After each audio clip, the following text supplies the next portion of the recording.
അറിഞ്ഞില്ലേ നിങ്ങള്? ലൈംഗിക അതിക്രമ ആരോപണം നേരിട്ട യുവാവ് ആത്മഹത്യ ചെയ്ത സംഭവത്തിൽ ഇപ്പോൾ പ്രതി ഷിംജിത ഇപ്പോൾ പിടിയിലായിരിക്കുന്നു. അവനെ ഞാൻ പിടിച്ചു, അവനൊരു വാല അവൻ ജീപ്പിലുണ്ട്. അതുമായി ബന്ധപ്പെട്ട സൂചനകൾ ലഭിച്ചിരുന്നു. ആ ദൃശ്യങ്ങളിലേക്കാണ് ഇപ്പോൾ പോകുന്നത്.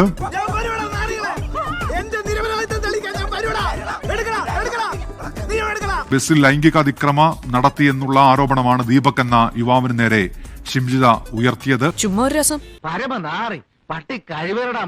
പോലീസ് ആത്മഹത്യാ പ്രേരണാ കുറ്റം ചുമത്തിയാണ് കേസെടുത്തത്. തൊട്ടു പിന്നാലെ ഷിംജിത ഒളിവിൽ പോയിരുന്നു.